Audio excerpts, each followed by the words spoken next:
оорудан айыгып шыпа табууда садаканын таасири аябай ажайып бир чоң. Мен бай болоюн ошондо деген нерсени унутайлы. Садака берүүдө ар бир адам мүмкүнчүлүгүнө жараша. Ар ким адам мүмкүнчүлүгүнө жараша. Кээде байдын берген миллион сомун, кедейдин берген 1000 сому экөө тете болуп келет.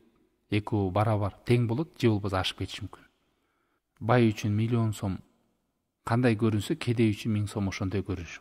Ошон үчүн кайрымдуулук иш кылууда кайдыгер карабаш керек. Мен колумда жок дебестен. Пайгамбар саллаллаху алейхи вассалам хадисинде айтат.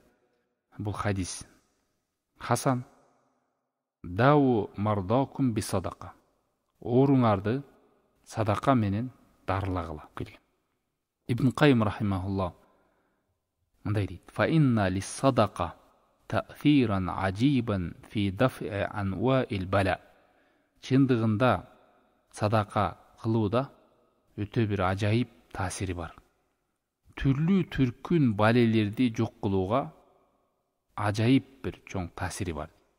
"Валау канат мин фажирин ау залимин бал мин кафирин."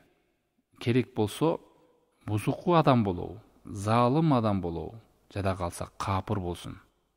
Ошондой адамдар дагы садака кылса, бул дүйнөдө үзүрүн ала берет. Кандай үзүрү десе, анваул бала. Ар кандай бале, апаттар, кырсыктар түртүлүшүнө, алыс болушуна, ошондой нерселерден сак болушка себеп болот садака. Фа инналлаха таала ядфау биха анху анваан минал бала. Ва хада амрун ма'лум индан нас ва ахлул ард куллихим муқирруна бихи лианнахум код жаррабу. Бул нерсе белгилүү.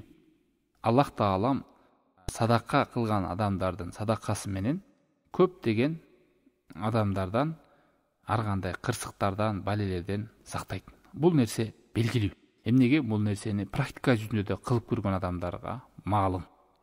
Ибн Кайым рахимахуллах Ал-Вабилу Сайб деген китебинде эскерет буну. Ушуга тиешелүү бир окуя туугандар. Бул Сиер Аламы Нубала китебинде келген. Абу Бакр Хаббази деген рахимахуллах айтат: "Мен катуу ооруп калдым. Мени кошунам көрдү. Ал солих киши эле. Зиярат кылып келип айтты: "Истамил каула Расули саллаллаху алейхи вассалам дау мардакум бит садака." Сен пайгамбар саллаллаху алейхи вассаламдын хадисине амал кылбайсыңбы? Ооруңарды садака менен дарылагыла деген го. Ал ооруп турган кезим жай мезгил эле. Мен бир нече дарбыстарды сатып алдым. Чогулган жамааттарга таркаттым дейт. Чогулган кедейлерге таркаттым. Арасында балдар бар, жаш балдар. Фа акалу ва рафау айдияхум илаллах ва дау ли биш-шифа. Алар таркатканда мага да дуа кылышты. Мына ошондон кийин мен сакайып кеттим, Аллахка касам ичип айтам дейт. Жакшырып кетти абалым дейт. Бул менен белгилүү, биз жогоруда хадисте айттык, ооруңарды садака менен айыктыргыла деп. Садака берүү ушу ооруларды айыгышына себеп болот экен туугандар.